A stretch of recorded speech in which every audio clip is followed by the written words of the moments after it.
Good morning, everyone, and welcome to our live coverage of the latest mission from Cape Canaveral Space Force Station.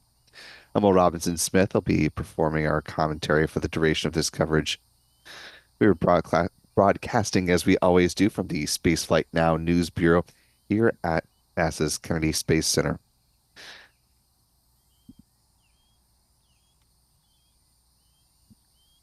As we join you this morning, we are tracking looks to be one stunner of a sunrise here on Florida's Space Coast, as SpaceX is preparing to launch what is set to be its 350th Falcon 9 rocket launch to date. Also remarkable because this Falcon 9 rocket you see here on your screen has got quite a bit of life and character to it. This particular booster, tail number 1062 in the SpaceX fleet, will be launching for a record 22nd time, becoming the flight leader once again for SpaceX Falcon boosters. We are T minus 57 minutes, 6 seconds, and counting from the liftoff of the Starlink 10-3 mission.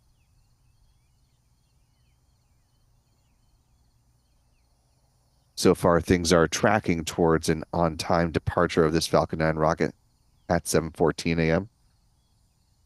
11:14 UTC for our friends around the world.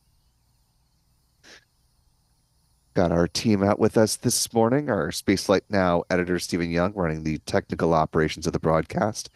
Adam Bernstein preparing to track the rocket this morning and do some still photography. Michael Kane also standing by for when the rocket launches. He's got some cool angles up his sleeves, so looking forward to seeing those when he's able to snap those frames. If you'd like to follow them on social media, you can find Adam at ABurnNYC, Michael at MD Kane Jr., both on X, formerly Twitter. While you're over there, you can also follow Spaceflight Now simply at Spaceflight Now.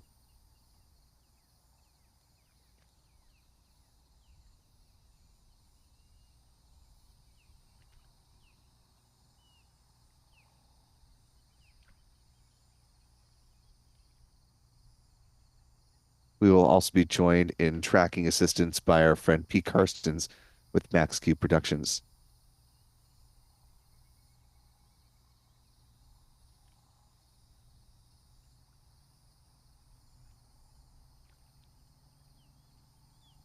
Now, T minus 55 minutes, 29 seconds and counting. I know it is on the earlier side for a lot of us, so certainly appreciate the more than 600 of you who are waking up early. Maybe you've got a cup of tea, cup of joe beside you as you're taking in this rocket launch. We appreciate you starting your day with us. If you haven't already, be sure to click that like button, share the stream. It allows more folks to find this live coverage as we continue on with this Falcon 9 rocket and the mission sending up 23 more Starlink satellites to low Earth orbit.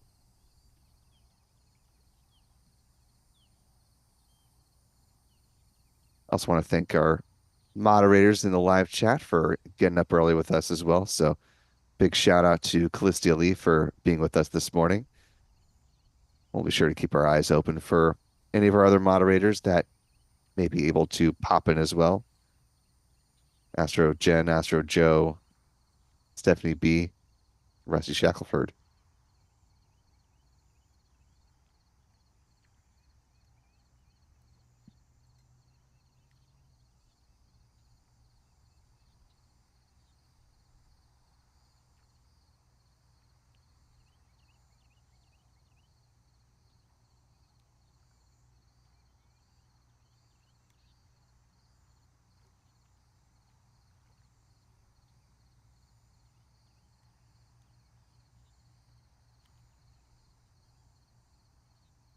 Of course, this rocket that you see here at the center of your screen is over on the Cape side of things.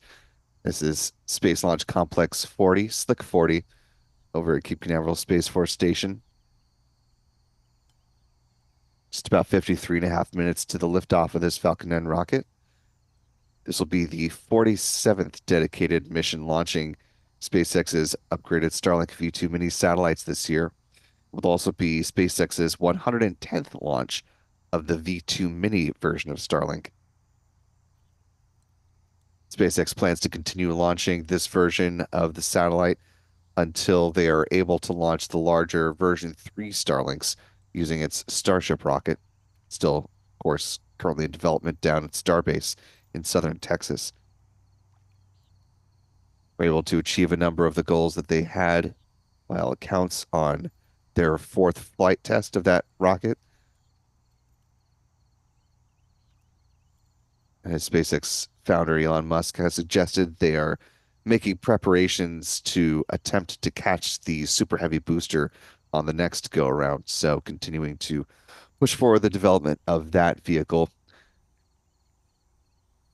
Unknown exactly when they will start to launch operational missions where they will be able to send the Starlink version 3 satellites into low Earth orbit.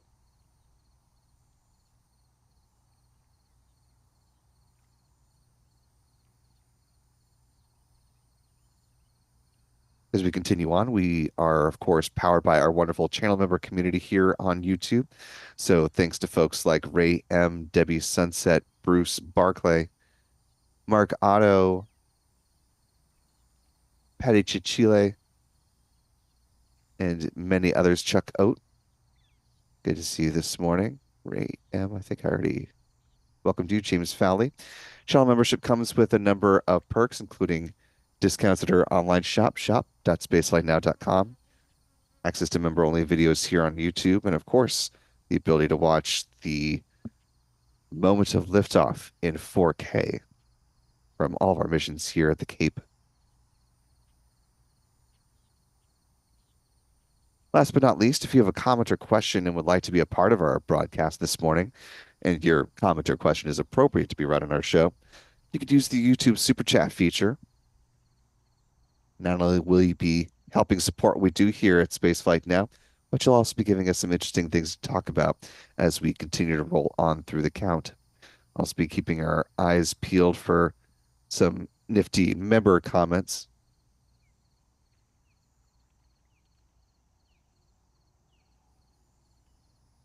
T minus 50 minutes, 48 seconds and counting. We're about 12-ish minutes away from the point at which the launch director will give their go for the start of prop load for this morning's launch. Nominally, about T minus 38 minutes is the point at which the poll concludes. Although if SpaceX is in a good position to do so, that T minus 38-minute point is more of a suggestion than a hard and fast rule. So they can take that poll early if they're feeling good about prop load. We'll talk more about the timeline in just a moment, but noting, of course, that SpaceX runs its countdown from the Hangar X site at its Roberts Road campus here at KSC. It's a facility where they refurbish Falcon boosters and prepare them for future flights, as certainly is the case with the rocket preparing to fly today. SpaceX also has support for this launch in part from its control room at their headquarters in Hawthorne, California. Again, this morning's launch targeting at T0 liftoff at 7:14 a.m. Eastern, 11:14 UTC. If needed, SpaceX does have a number of opportunities during this launch window. As long as fueling has not begun, they have until 11 a.m. for the launch window today. And if for whatever reason they need to stand down from today's launch opportunity, the 24-hour backup window opens up on Friday, June 28th at the same time, 7:14 a.m. Coming into today's launch opportunity, you can see it here in this wide shot, but want to pull back in our sunrise view in this angle. Looking pretty good weather-wise for a launch today. 45th Weather Squadron forecast a 90% chance of favorable weather at liftoff. Cumulus clouds are the only watch item coming into this launch opportunity. If needed, the 24-hour backup opportunity also looking pretty good. That stands at 85% chance of favorable launch conditions. Pivoting the liftoff opportunity for the Falcon 9 rocket to a morning time frame, which may certainly be the case for the Starlink missions leaving from the Cape for a while. For those unfamiliar, we are, of course, in the end of June. We're in hurricane season. This is our rainy, wet time of the year here in Florida.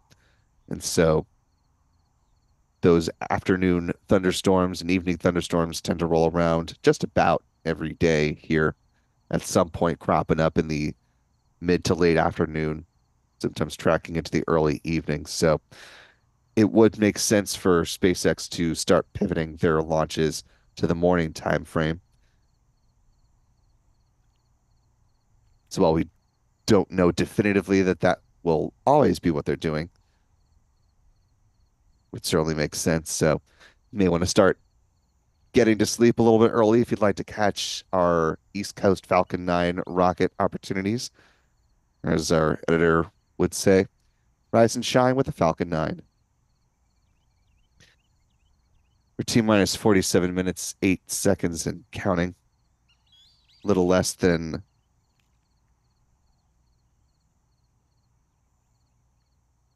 10 minutes away now from when the poll will nominally be taken.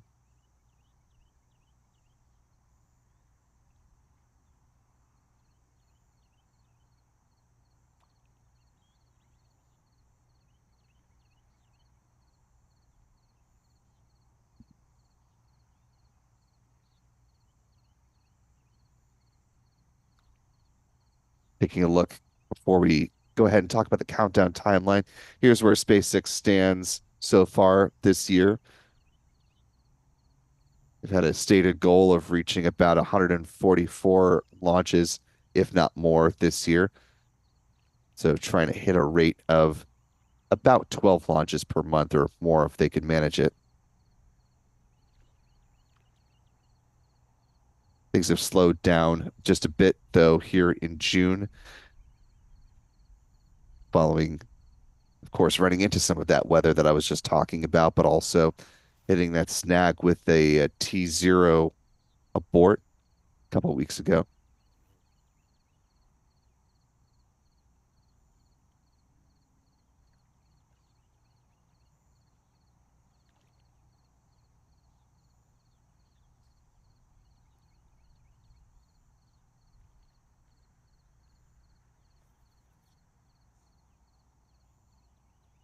Even with some of those setbacks, SpaceX still believes they will be able to catch up to the cadence that they're trying to hit this year. So we'll continue keeping an eye on these numbers as we roll on through the months. Of course, SpaceX in the process of converting their pad over at Launch Complex 39A back to a Falcon 9 configuration. They won't need it for a Falcon Heavy mission again until this October when they are preparing to launch NASA's Europa Clipper mission. Much more on that as we get closer to that flight. Turning to the countdown for today, as mentioned, generally speaking, the poll for the start of prop load wraps up at about the T minus 38-minute mark, although there's a little bit of squishiness with that. Again, it can be slightly sooner, slightly later, but that's generally when that happens. But when that go ahead is given, fueling starts at the T minus 35-minute mark with a couple of events. First up is the loading of RP1 or rocket grade kerosene on board the Falcon 9's first and second stages. Liquid oxygen also loaded on board the Falcon 9's first stage. T minus 16 minutes, LOX load begins in the Falcon 9's second stage. For that, though, we'll see the so-called big vent starts at about T minus 20 minutes, 50 seconds, though we don't start seeing evidence of that process with that big vent till about T minus 20 minutes and 20 seconds. It happens as the feed lines are being chilled in preparation for that second stage LOX load. T minus 7 minutes, the chill down of the 9 Merlin 1D engines gets underway. That involves flowing a small amount of liquid oxygen through the plumbing and turbo pumps. It helps protect the engines from the risk of thermal shock and damage during that startup sequence. About 6 minutes before liftoff, the first stage kerosene tank should be full. In T minus 4.5 minutes, we'll see the strong back retract sequence begin. Starts with the clamp arms underneath the payload fairings opening up, and then the transporter erector with the strong back will recline about a degree and a half away from the Falcon 9 rocket, stays in that position until liftoff. At that point, it pulls back in a much more rapid fashion to clear the way for the vertical climb of the Falcon 9. About 3 minutes out, the first stage liquid oxygen tank is full. Same on the second stage when the count reaches the 2 minute mark. At that point, the Falcon 9 is loaded with about 1 million pounds of propellant. In the final 60 seconds, control of the countdown is handed over from the ground sequencer to the Falcon 9's onboard flight computers. The propellant tanks are brought up to flight pressure. SpaceX launch director gives their go for launch at 45 seconds out. The engine ignition command is issued at T minus 3 seconds. And if all 9 engines ignite or are healthy, the flight computer will give the command for the hold down clamps to release that Falcon 9 for T0 liftoff. Coming up this morning at 7:14 a.m.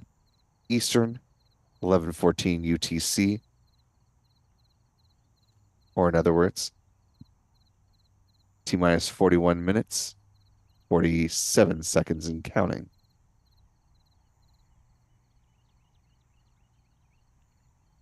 One of the perks of doing a launch like this at this hour,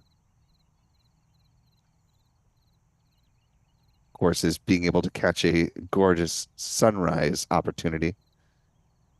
Or Adam Bernstein out in the field has been keeping his, well, forget the best way to phrase this. He's been watching the sunrise. He's not been staring at the sun. Obviously, that would be exceedingly dangerous. Do not stare at the sun without those eclipse glasses that you may still have from earlier this year.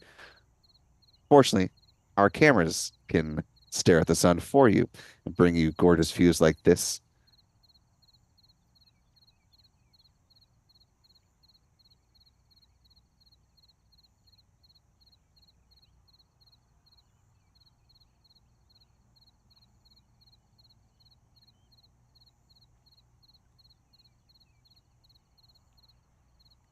Yes, taking a look at our live chat. This is, of course, one of the perks of living in Florida, and certainly a perk of living on the Space Coast, where from the same vantage point, you can see a killer sunrise at the same time that a rocket just to the right of it is preparing to be fueled and launched in now just about 40 minutes.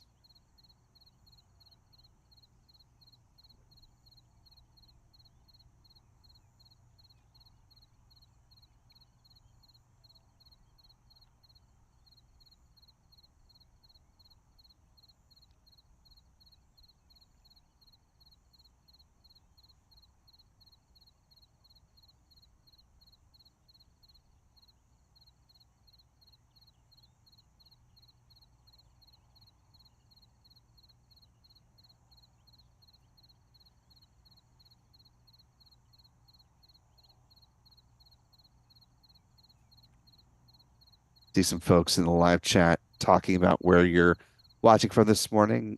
Uh, Gary Woolham checking in from the Big Island in Hawaii. Channel member Dan Santorsario, apologies, Dan, if I mispronounced your name, checking in from Cocoa Beach. Let us know where you're watching from this morning as we take in these wonderful views of the sunrise and prepare for the launch of this Falcon 9 rocket to its right, coming up now in just about 39 minutes. Again, nominally, we are about a minute away from the point in which SpaceX will take the poll on the startup prop load. So they do have some wiggle room with that.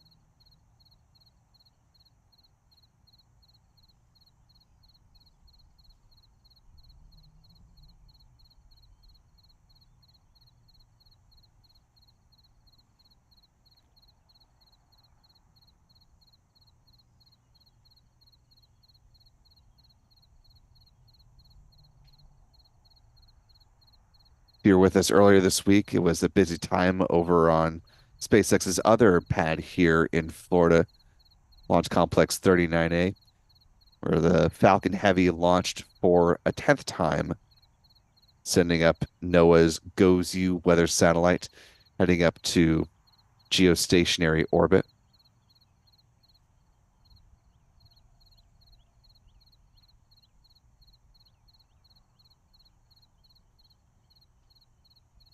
Now that it is on its way to its certification and checkouts, GOES-U renamed GOES 19,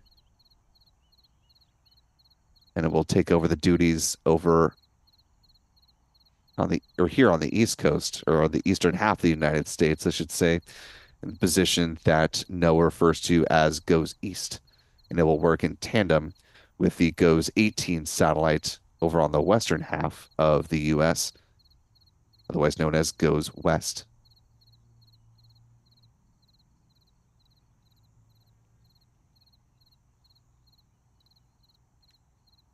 We're T minus 37 minutes, 8 seconds and counting. At this point, SpaceX should have concluded the poll for the start of prop load, and we are about 2 minutes away from that fueling beginning, assuming SpaceX felt like they were in a good position to get that going.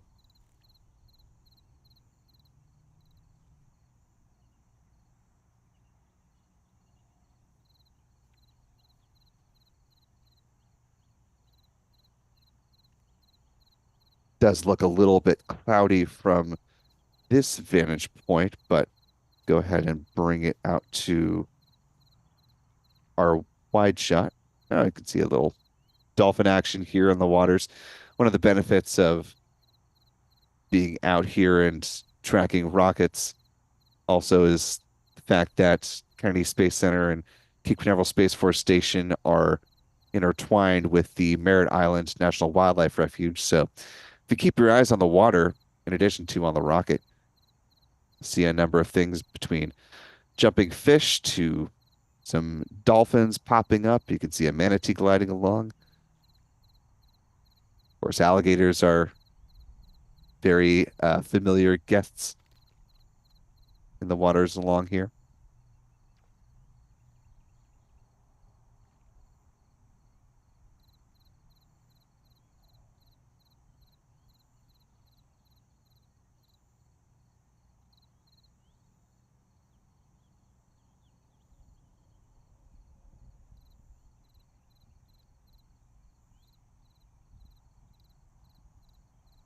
We're now T minus 35 minutes, 20 seconds and counting.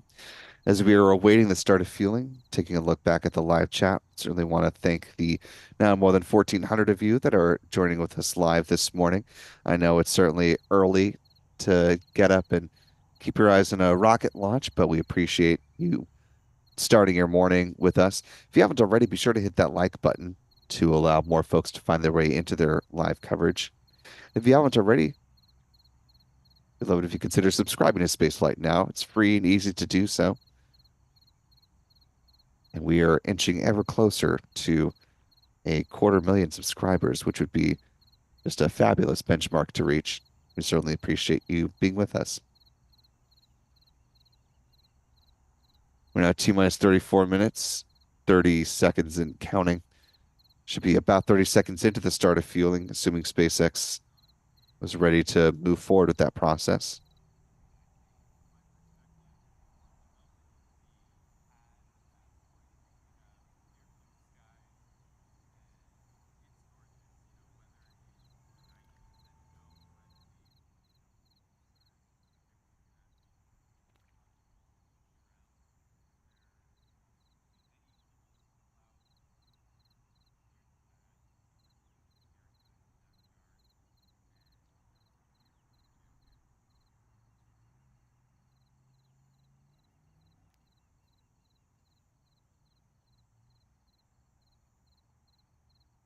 It will be a little hard to see the start of fueling given the lighting conditions at this point. So hopefully we'll have a word from SpaceX themselves in the next little bit. Generally speaking, though, we should start to see a little bit of frost forming near the base of the Falcon 9 rocket. as the super cold liquid oxygen is loaded on board the Falcon 9's first stage. Tough to see or discern from the camera view here, but are seeing a little bit of venting near the ground. And actually, we do have word now in the last 18 seconds from SpaceX that, quote, all systems are looking good. Weather is favorable for today's Falcon 9 launch of 23 Starlink satellites from Florida, and propellant load is underway.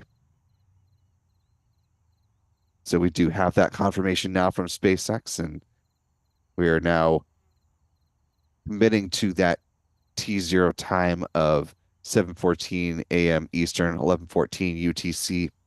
Again, SpaceX had the ability to pivot in the launch window as long as fueling had not begun, but now that fueling is underway, they are locked into that liftoff time. So if for whatever reason they encounter an issue between now and then, they would have to stand down from today's launch opportunity and pivot to that 24-hour backup.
As further evidence to bolster the statement from SpaceX that fueling has begun, we are now able to start seeing some visual signs of that.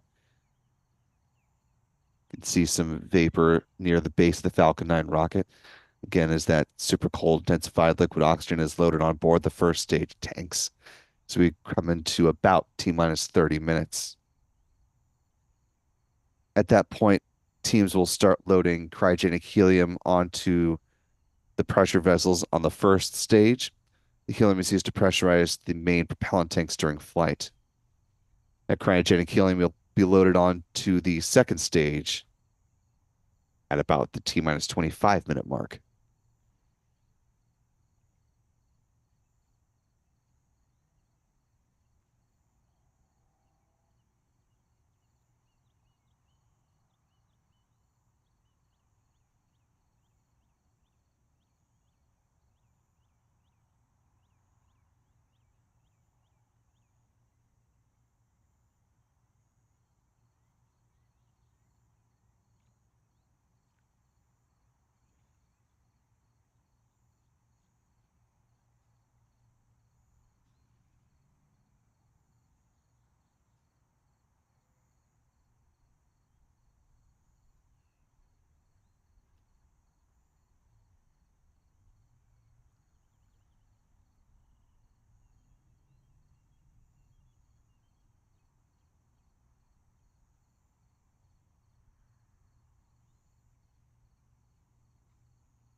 One of the notable parts about this mission flying today is we are now at T minus 28 minutes, 9 seconds and counting.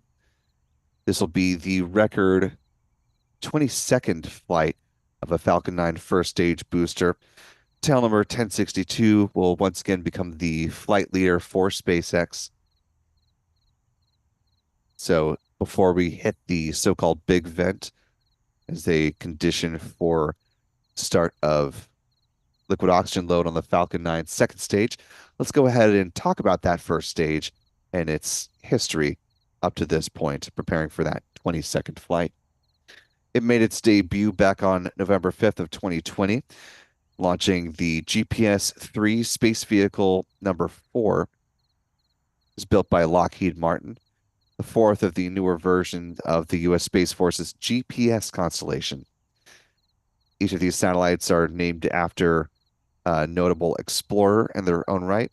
This particular satellite, nicknamed Sacagawea, named after the Shoshone woman who guided Lewis and Clark on their famous expeditions back in the 1800s. Next up was another GPS satellite mission, GPS-3 space vehicle number 5. That was nicknamed Neil Armstrong, who, of course, was the first person to set foot on the moon. The third flight of this booster came on September 15th, 2021. That'll be the first time this booster launched humans to orbit, sending up the 4-member all-civilian crew of the Inspiration 4 mission aboard the Crew Dragon Resilience. Resilience, of course, getting ready to fly once again, supporting another non-professional astronaut mission. Jared Isaacman will be back in command of that Dragon capsule as he leads the mission called Polaris Dawn, which is currently targeting a mid-July launch as it stands right now. SpaceX and the Polaris program have been hard at work in preparation for that mission. Lots of T's to cross and I's to dot, so we will keep our eyes open for any further updates on the launch timeline for that mission. Pass those along to you as we learn them. Fourth launch of this particular booster, 1062, coming on January 6th of 2022. That was the Starlink 4-5 mission with 49 version 1.5 satellites on board. Fifth flight was another crew mission on April 8th. That was the launch of the private astronaut mission on behalf of Axiom Space, heading up to the International Space Station, AX-1, commanded by former NASA astronaut, current Axiom Space astronaut, Michael Lopez Alegria. He was actually enshrined in the Astronaut Hall of Fame just a couple years ago. Flight number 6 came 21 days, 6 hours, and 10 minutes later on April 29th, 2022, which so far still stands as the shortest turnaround for any of the Falcon boosters. It was the launch of course, the Starlink 4-16 mission. Flight number 7 was on June 8th, 2022, the NileSat 301 flight on behalf of Egypt-based company NileSat.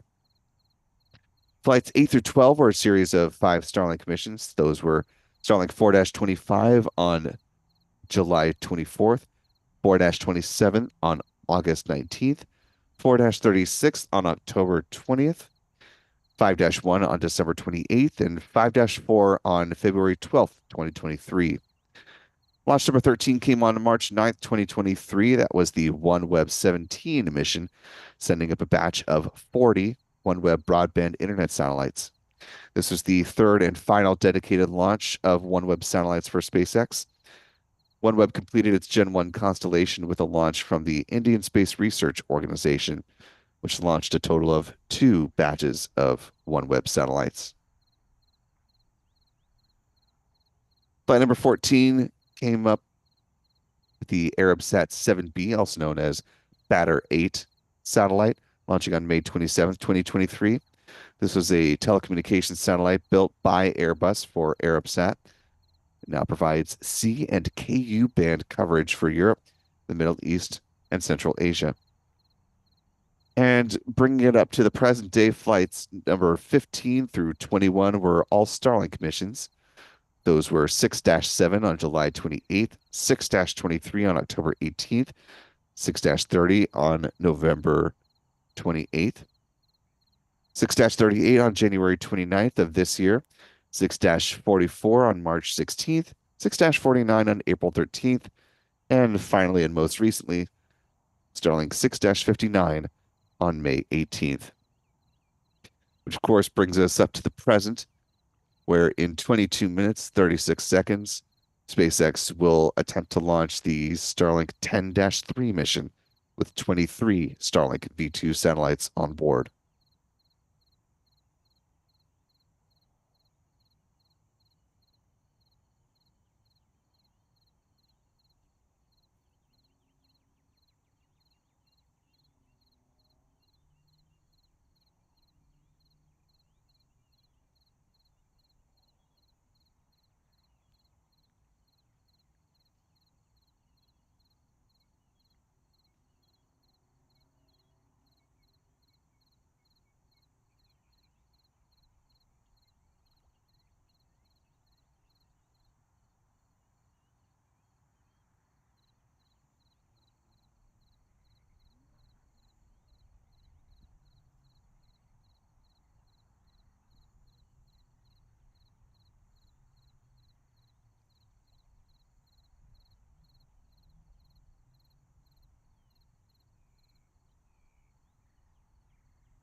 Big vent now underway here.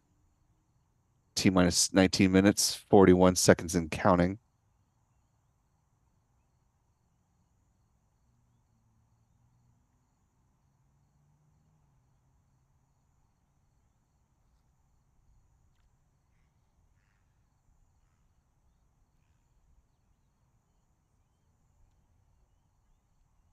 As the big vent gets underway here, also want to thank Renee Authentic Raw for a $5 super chat.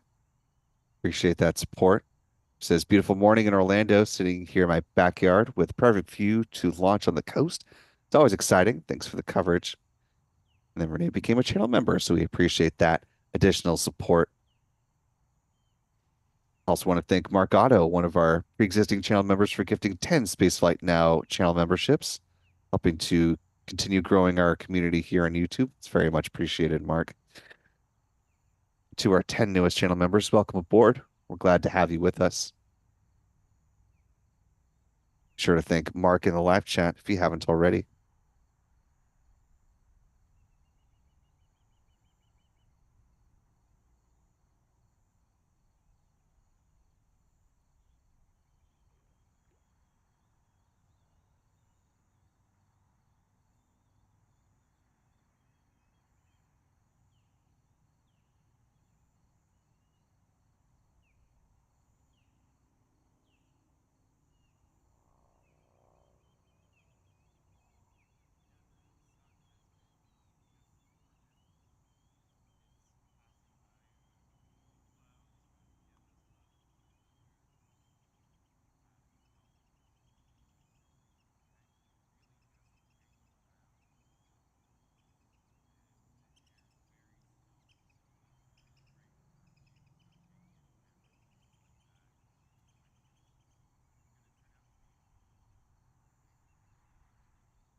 We're now T minus 16 minutes, 44 seconds and counting.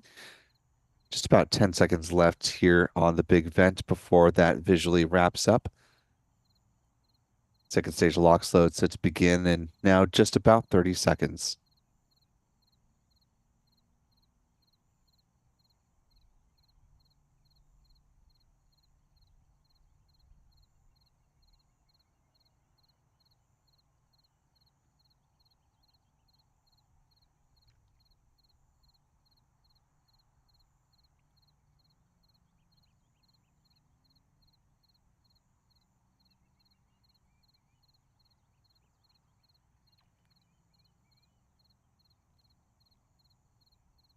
We're now T minus 15 minutes, 56 seconds and counting.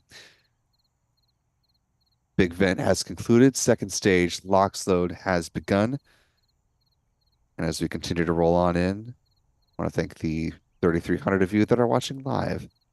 Really appreciate you being up with us this morning, whether you're getting your own workday up and running or getting kids ready to send off to school. I know it's a bit chaotic in the morning for a lot of folks, so appreciate you either being able to attentively watch our live launch coverage or maybe throw it on in the background as you're getting your day started, however you're consuming the broadcast. Certainly appreciate you being a part of our morning. We're glad to be a part of yours. As noted in our video description, and as some have noted in the live chat as well, Falcon 9 rocket is flying a northeasterly trajectory today. So while we still have some time and we're getting some more folks in with us, let's go ahead and talk about that trajectory and show you what that exactly means. Falcon 9 rocket set to lift off from Pad 40 here at Cape Canaveral Space Force Station, Space Launch Complex 40, otherwise known as Slick 40. Again, flying in that northeasterly trajectory, heading up the coast of the United States. So for our friends and viewers joining us from the central to northern parts of Florida, as well as Georgia and the Carolinas, try to keep an eye out for that SpaceX Falcon 9 rocket as it makes its way up the coastline. If you are able to capture some photos or video of the Falcon 9's climb uphill, be sure to tag us on social media. Again, we are at Spaceflight now on X, formerly Twitter, Threads, as well as Facebook.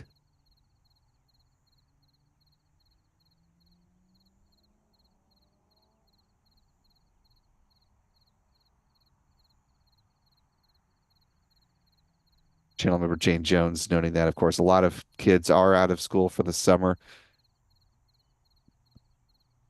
Though I vividly remember going to summer school when I was in my younger years. So I imagine there are still a number of parents that are getting their kids ready for summer school as well as maybe some other summer activities today.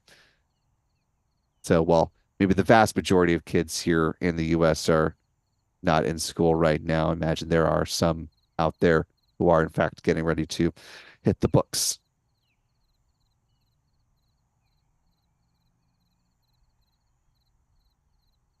A little bit after liftoff, of course, the first stage booster will separate from the upper stage, make its way down to the drone ship. Today, the one that's on tap is just read the instructions. The payload fairings will be jettisoned just a little bit downrange of the map you see here on your screen. SpaceX has two East Coast recovery vessels to scoop up those fairing halves. The one on deck today is Bob. The other vessel, Doug, named after former NASA astronauts Bob Behnken and Doug Hurley. Of course, the duo that flew the Demo 2 mission for SpaceX back on May 30th of 2020. SpaceX saves about $6 million per recovery effort, so it's an important part of their business model to try and recover these first stage boosters, or these payload fairings, which float down to the waters of the Atlantic Ocean under parachutes.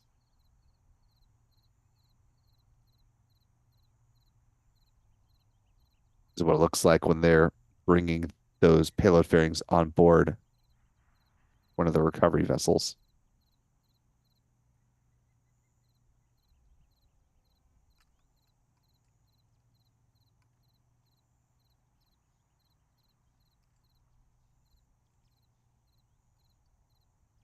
Now T minus 11 minutes, 31 seconds and counting.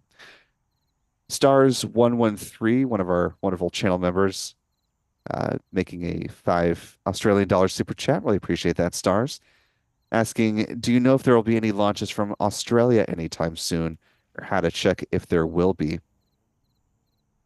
Well, there is a company called Gilmore Space that has been working towards a launch from Australia. However, I don't believe they have received their launch license for their Eris rocket. A rocket's about 25 meters or 82 feet tall, about 1.5 meters or about 4.9 feet in diameter.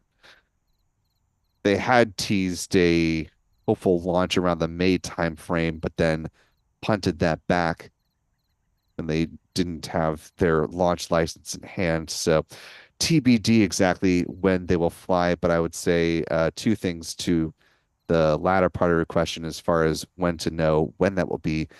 You can always check on our launch schedule on our website, spaceflynow.com, where we endeavor to keep that as up to date and present as possible. And so once they are ready to launch, they have their license in hand. We'll update that entry, let you know when they're ready to launch. You can also check their social media. They're on X or Twitter. Not sure if they have a presence on Facebook or some of the other sites as well, but good question.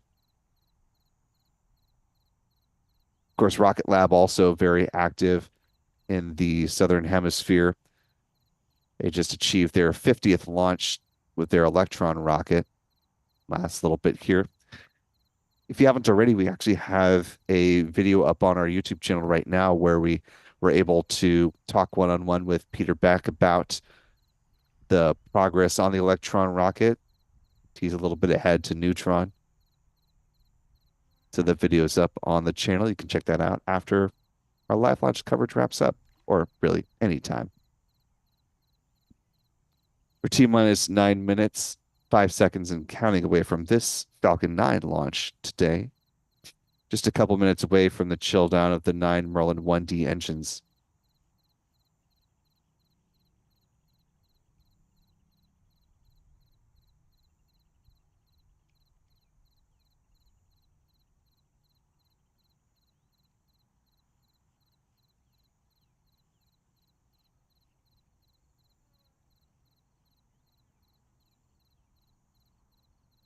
Taking a quick look at the coverage map for SpaceX. This is animation that they published not too long ago of their expansion out to now 100 countries, territories, or other markets where Starlink internet is currently available. Those light blue areas that you see popping in are where coverage is currently available.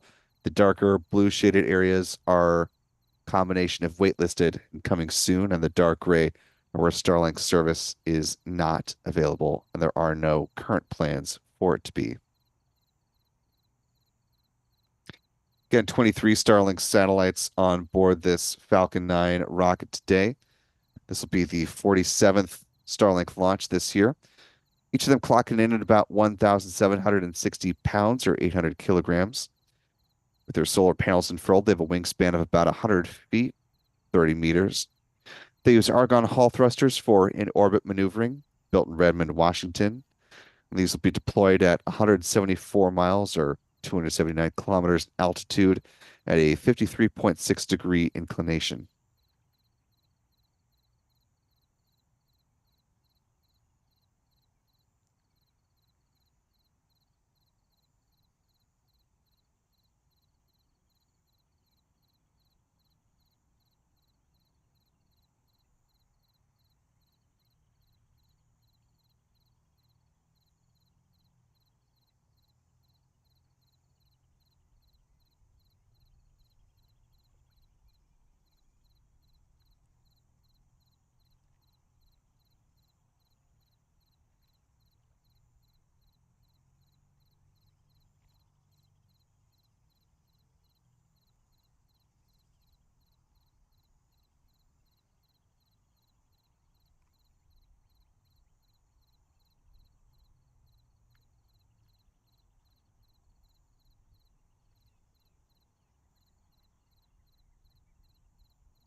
We're now T minus 6 minutes, 18 seconds and counting.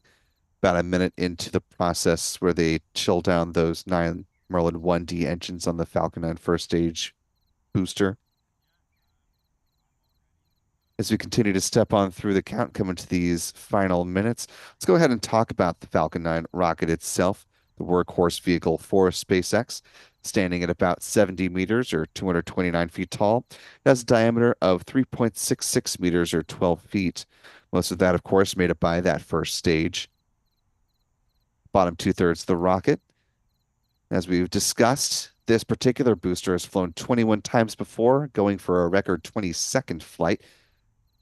Tail number 1062 in the SpaceX fleet. At the base are the 9 Merlin 1D engines burning a combination of rocket-grade kerosene and liquid oxygen, producing 1.7 million pounds of thrust. Around the engine compartment are the black carbon fiber landing legs used to land the first stage on the drone ship. Today, of course, they're using just read the instructions. Above the first stage is the inner stage. This is a composite structure consisting of an aluminum honeycomb core surrounded by carbon fiber. In the image on the right-hand side of your screen, you can see the deployable hypersonic grid fins. These are titanium winglets that provide stability and steering for the Falcon 9 rocket as it comes back through the atmosphere tail first, like a big old dart heading towards the drone ship. At the top of the inner stage are 3 mechanical latches that attach to the second stage. At first stage main engine cutoff, high pressure helium is used to release those latches, and 4 pneumatic pushers ensure clean separation. Second stage engine nozzle is housed safely inside the inner stage adapter until stage separation. Speaking of that second stage, the upper stage powered by a single modified Merlin engine called a Merlin vacuum engine or an MVAC engine. It's equipped with a large nozzle which is optimized for burns in the vacuum of space, hence the name. It produces more than 200,000 pounds of thrust, and it will be fired twice on today's flight, placing the 23 Starlink satellites into their intended orbit. The MVAC engine burns the same propellant mix as the first stage. Following stage separation, we'll ignite for a third time for a deorbit burn. Let's actually go ahead and take a look here at the final part of the Falcon 9 rocket, those payload fairings, as we're seeing the strong back retract sequence now in play. Those clamp arms underneath the payload fairing opening up. They'll recline the transport erector, that is, about 1.5 degrees away from the Falcon 9 rocket. Fairings are about 13.1 meters or 43 feet tall, 5.2 meters or 17.1 feet in diameter. Again, they'll be recovered on the recovery vessel Bob, brought back to Port Canaveral, then to Cape Canaveral Space Force Station, where they will be refurbished and turned around for future flights. SpaceX is working to certify its fairing halves and its first stage boosters for up to 40 flights apiece. And as we are now less than 3 minutes, box load on the first stage is wrapping up.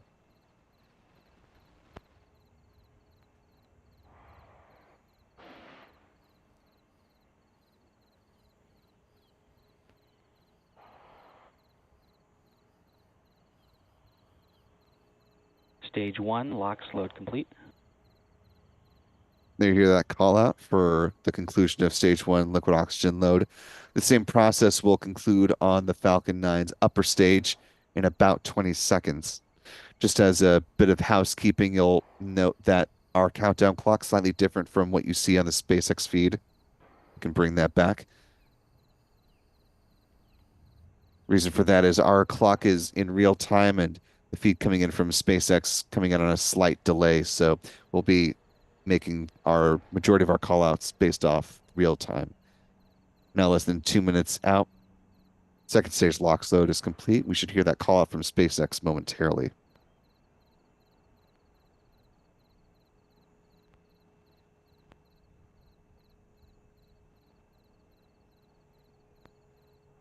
Stage 2, LOX load complete. There you hear that call from SpaceX.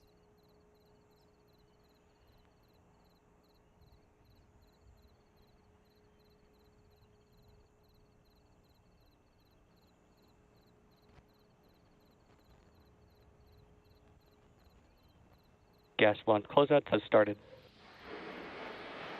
We hear the call for ground gas closeouts as we're now about a minute away from liftoff of this Falcon 9 rocket.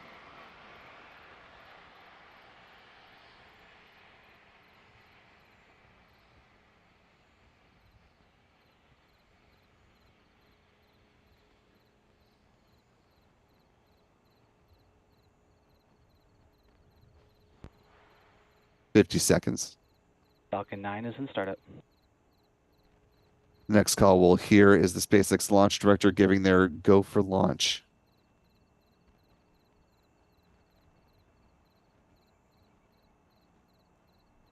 Go for launch.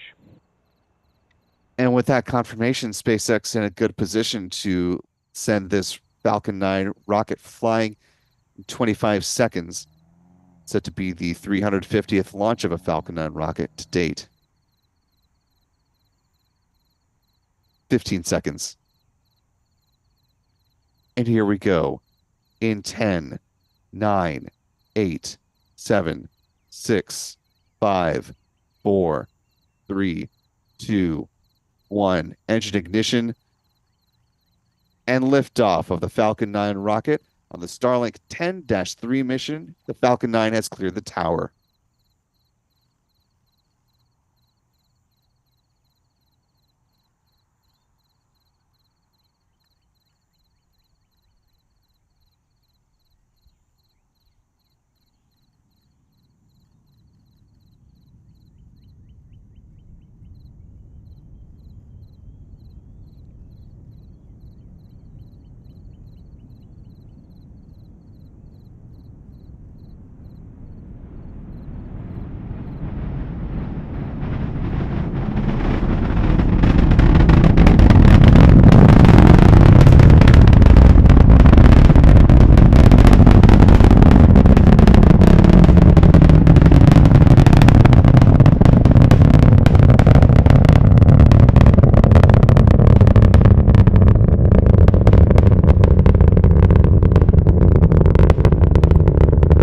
SpaceX reports a nominal flight so far of the Falcon 9 rocket, as the Falcon 9 now traveling faster than the speed of sound.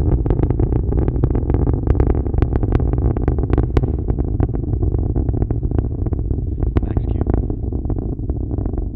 Falcon 9 passing through max Q, the point of greatest aerodynamic pressure on the vehicle. Now about a minute 30 into flight. Some great tracking from our Adam Bernstein here at the press site.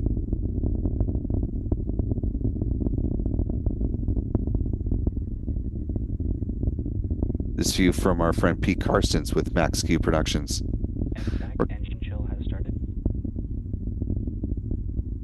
SpaceX now thermally conditioning the Merlin vacuum engine for its ignition. We're coming up on 3 events in fairly rapid succession here. At T plus 2 minutes 26 seconds will be a first stage main engine cutoff, or MECO. That'll be followed 4 seconds later by stage separation. Then the ignition of that Merlin vacuum engine at T plus 2 minutes 37 seconds.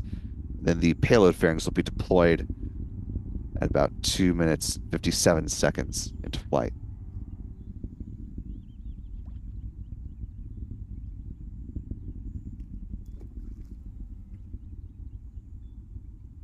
There's MECO.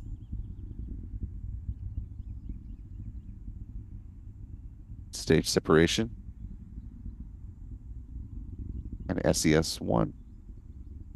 MECO. Stage separation confirmed.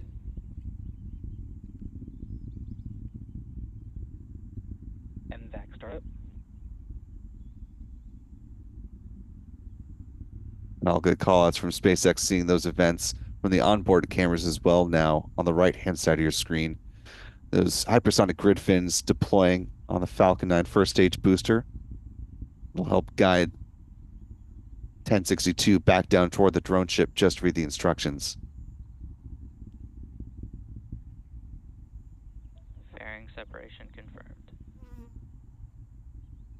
And there go the payload fairings from the onboard camera view. You can see them drifting away just to the left of the Merlin vacuum engine.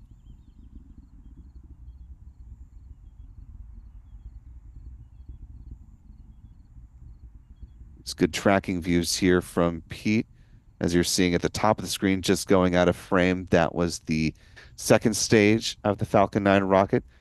Those little pulses you're seeing there in the big box, those are the cold gas thrusters on board the Falcon 9 first stage.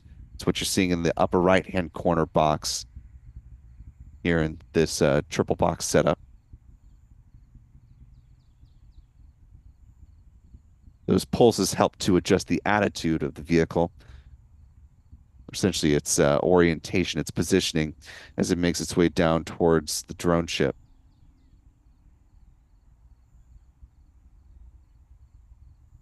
First stage booster appears to have reached its apogee at 115 kilometers. Now a little more than 4.5 minutes into flight.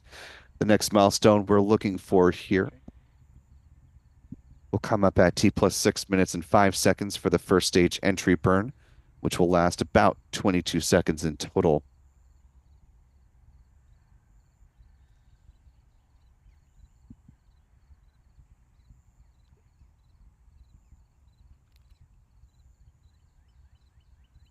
We will keep an eye out from our vantage point here on the ground.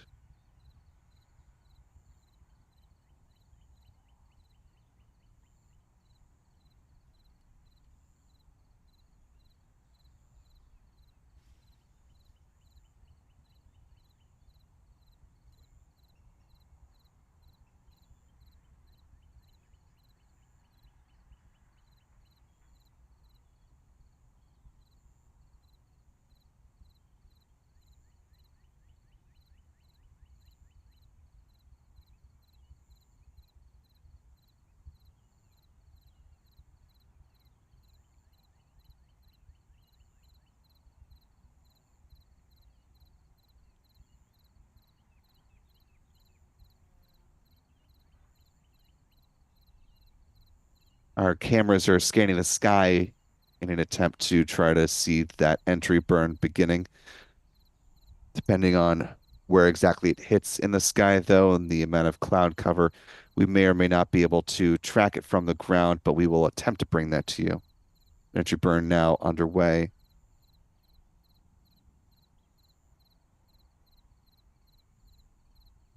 Stage 1 entry burn startup. Stage 1 FTS is saved. And it looks like a combination of just the lighting conditions, the amount of cloud, where the sun is. Just, we're not able to catch it from the ground, but we could see it here in the onboard cameras. Stage 1 entry burn shutdown. With the conclusion of that entry burn, of course, you can see from the speedometer on the bottom left-hand corner of the screen, Falcon 9 first stage now slowing down dramatically, assisted by atmospheric drag as well. Getting ready to start that first stage landing burn coming up now less than a minute at T plus 7 minutes and 50 seconds.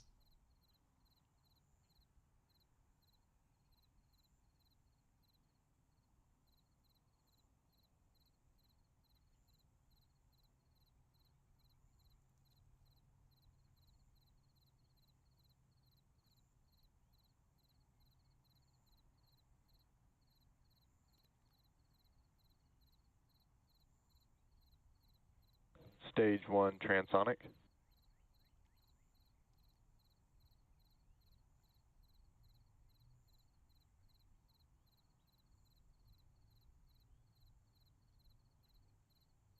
That entry burn, or that landing burn, excuse me, will be starting in real time right about now.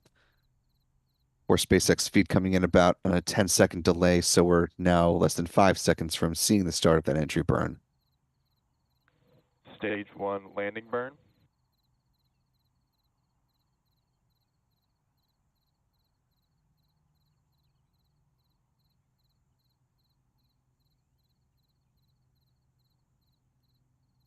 Stage 1 landing leg deploy.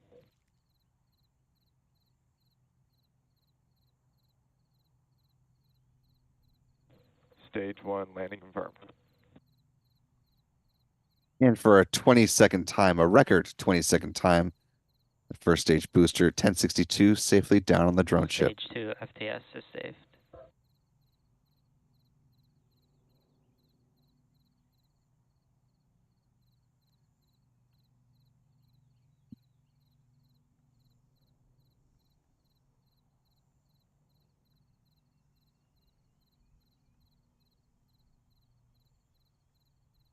Stage 2 engine shutdown.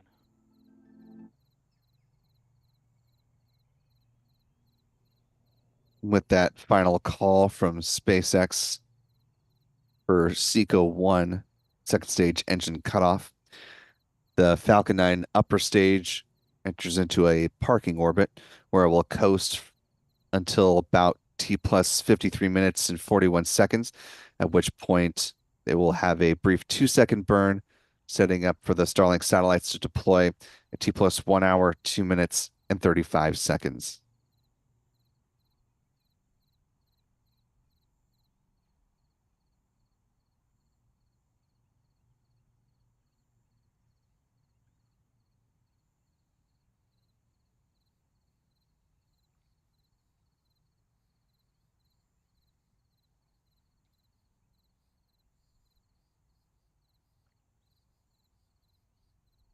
And with that, want to close things out as we always do with a look at our mission stats, and then we'll come back and top things off by reading a few more super chats and acknowledging some new channel members here. But let's begin with the mission stats that currently stand now that we've got a good liftoff and landing of the Falcon 9 first stage booster 1062, which of course marked a record-breaking 22nd flight liftoff and landing. This was SpaceX's 350th Falcon 9 launch to date, the 65th Falcon 9 flight of 2024. This is SpaceX's 293rd Falcon booster reflight, with the launch of a booster that has flown at least once. This was SpaceX's 66th launch of 2024. Now the Falcon 9 and overall orbital launch numbers no longer in sync, naturally because they launched successfully their 10th Falcon Heavy rocket earlier this week on Tuesday. This was SpaceX's 119th orbital launch within the last 365 days, the 194th orbital launch for SpaceX from Pad 40, and the 249th overall orbital launch from this pad. With this launch, here's where the bar chart stands. SpaceX continues to climb up towards its goal of hitting at least 144 launches this year, aiming for even more if it can accomplish that. Moving on to some recovery stats. This was the 85th landing of a booster on the drone ship. Just read the instructions. The 254th SpaceX drone ship landing to date, and the 325th overall SpaceX booster landing. And this was also the third booster landing for SpaceX this week. Of course, the Falcon Heavy rocket, they recovered both of the side boosters at landing zone 1 and 2 over at Cape Canaveral Space Force Station. Finally, with some industry stats for the year, this was the 48th orbital launch from Florida, the 70th orbital launch from U.S. soil, the 77th orbital launch from U.S. Rocket Company, the 124th orbital launch from around the globe. With a trio of launch mishaps, here's where the pie chart currently stands. U.S. continues to lead with 76 launches on the year, 62% of the pie. China still holding on to a quarter of that pie with 31 launches. Russia with 8 missions so far. Japan with 3. Iran and India with 2 apiece. And North Korea with just 1, which of course ended in one of those 3 launch failures.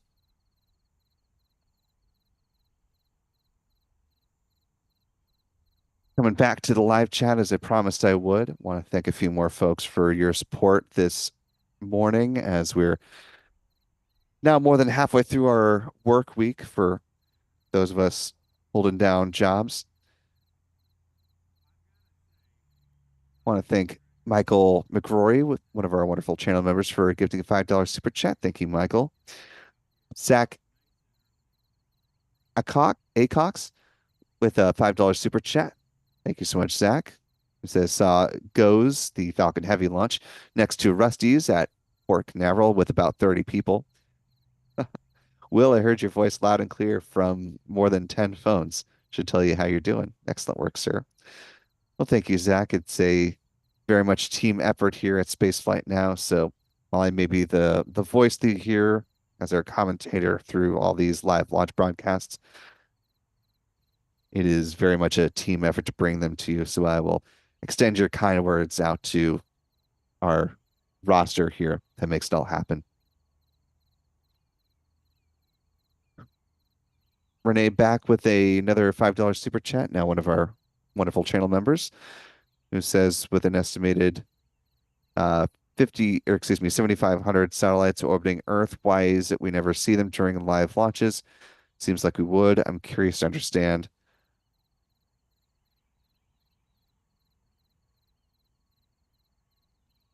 Well, so very much oversimplifying this, but essentially when a rocket launch is part of the timing of everything is not only sending it up to where it will not have an impact with another satellite that is currently on orbit. And so you don't want to have the potential of running into another satellite. And where we depart the views of the Falcon 9 upper stage, that is at the beginning of its coast phase, we're not seeing it at the point of satellite deployment.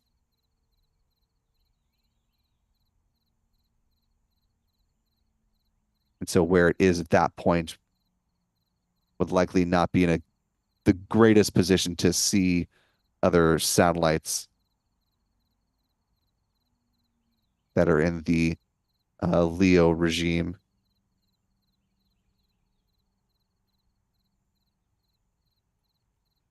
Michael McRoy with a $5 super chat. Thank you, Michael. Saying great job always by Pete and Adam, and of course, Will. Although, Renee, if you'd like to see some satellites actively on orbit after the Starlinks are deployed, there are a number of tracking apps and websites that you can check out to see Starlink train as they begin to drift apart and head to their uh, final orbital positions. There are cool opportunities to see satellites up on orbit. And in fact, Matthew Dominic had a really nifty time lapse video from, oh gosh, about a week or so ago. I expect he's, of course, the commander of NASA's Crew 8 mission, currently a flight engineer on board the International Space Station. And in that time lapse, you can see a number of satellites moving about. So it really just depends on what the lighting conditions are like, what your vantage point is, the angle that you're looking at. Want to welcome Two Knights joining us with channel membership at the mission specialist level. Welcome aboard, Two Knights. We're glad to have you with us. And last but not least, Susan Juister. Apologies, Susan, if I mispronounce your last name, but appreciate the $10 super chat with a very energetic hippo in a rolling chair there. Love it.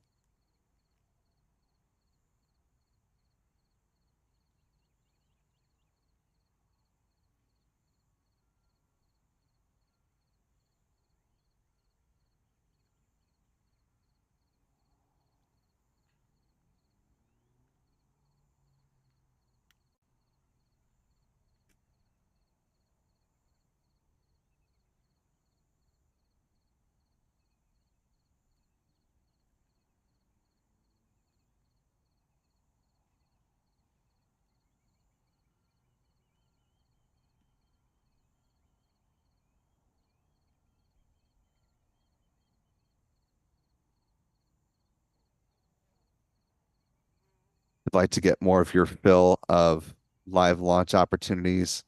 We do have a couple of SpaceX missions coming up here in the not too distant future. Coming up on the night of the 28th, so tomorrow night, from the vantage point of our friends in California. And just before midnight here on the East Coast will be a mission for the National Reconnaissance Office, dubbed NROL 186. set to lift off from Slick 4 East at Vandenberg Space Force Base. And then back here at the Cape, no earlier than Sunday, is the Starlink 8-9 mission, sending up another batch of Starlink satellites. Given that it's going up to the 8th shell, those will likely include, although we'll wait for further confirmation from SpaceX, but they may very well include some of those direct-to-cell satellites on board. And then next week, Firefly is looking to be back in action with its 5th flight, a series of 8 CubeSats that they're launching on behalf of NASA. That Alpha rocket looking to launch about 8 o'clock, or about 9 o'clock, excuse me, on the first, it looks like. Just about midnight here on the East Coast. So lots of launch activity coming up from both the East and West Coast, and you can count on Spaceflight Now to keep you up to date with live coverage as we are able with all these missions. So I want to thank our friends in the live chat here who have been holding it down, our wonderful moderators. Looks like Callistia Lee has been rocking it solo. Oh no, Stephanie B was joining us today. So thanks to the both of you for holding it down for us. Really, really appreciate it from the both of you. Also want to thank our Spaceflight Now editor, Stephen Young, our stalwart photographers, Adam Bernstein, Michael Kane. Looking forward to seeing their launch photography, and we'll have some of that posted up on our social channels, principally X, formerly known as Twitter. You can follow Spaceflight Now there at Spaceflight Now.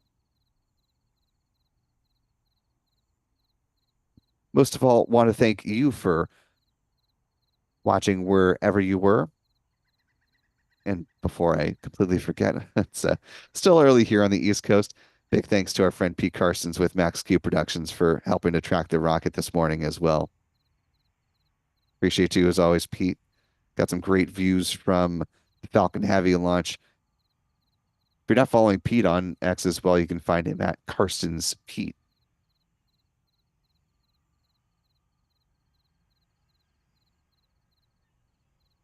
And with that, big thanks to you at home for wherever you're watching from. Always appreciate your kind words and support. And with that, we're going to go ahead and close things out today. For all of us here at Spaceflight Now, I'm Will Robinson Smith. Remember, be good to yourselves, be good to others. We will see you next time, folks. Bye-bye.